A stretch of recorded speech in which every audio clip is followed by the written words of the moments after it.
होने वाली सभी अभिक्रियाओं को प्रदर्शित करने के लिए रासायनिक समीकरण का उपयोग करते हैं। हम समीकरणों को यथार्थ और सूचनाप्रद कैसे बना सकते हैं, आइए जानते हैं। रासायनिक अभिक्रिया को यथार्थता के साथ दर्शाने के लिए समीकरण को संतुलित करना आवश्यक होता है। समीकरण को संतुलित करते समय विभिन्न मूलभूत नियमों का पालन करने की आवश्यकता होती है।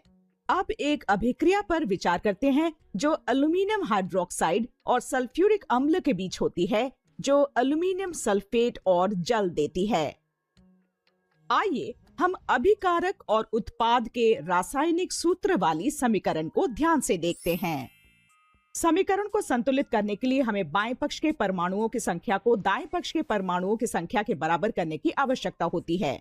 ऐसा अभिकारक और उत्पादों के गुणांकों के समायोजन द्वारा होता है। जैसे समीकरण में एल्यूमीनियम के 2 परमाणु दाएं पक्ष में हैं, इसलिए हम AlOH3 के सामने 2 लगा सकते हैं।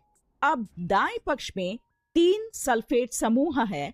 समीकरण को संतुलित करने के लिए बाएं पक्ष के सल्फ्यूरिक अम्ल पर हम गुणांक 3 लिख सकते हैं। अब अंत में 12 हाइड्रोजन परमाणुओं को संतुलित करने के लिए हमको दाएं पक्ष में 6H2O की आवश्यकता होती है। इसे पदार्थ संतुलन कहा जाता है। संतुलित समीकरण के लिए आवश्यक है कि बाएं पक्ष के सभी तत्वों के परमाणुओं की संख्या दाएं पक्ष के सभी तत्वों की परमाणु की संख्या के बराबर होनी चाहिए। इसके साथ उनके द्रव्यमान भी समान होने चाहिए। हम यहाँ गुणांक रख सकते हैं जो अभिक्रिया में भाग लेने वाले अणुओं की संख्या बताते हैं। अब हम देखेंगे कि आयनिक समीकरण को कैसे संतुलित किया जाता है। आयनिक समीकरणों की स्थिति में विद्युत उदासीनता के लिए दोनों पक्ष में आवेश संतुलित होना चाहिए।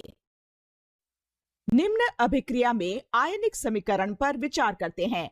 Al plus H plus gives Al3 plus plus H2।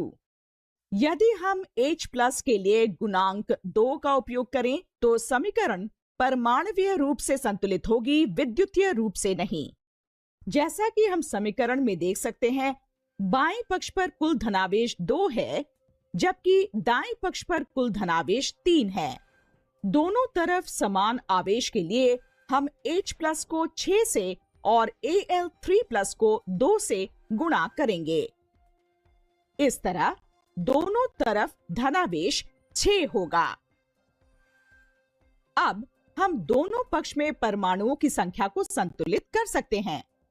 इस प्रकार संतुलित समीकरण है 2Al plus 6H plus gives 2Al3 plus plus 3H2। अब ये समीकरण आवेश और परमाणुओं की संख्या के संगत संतुलित है।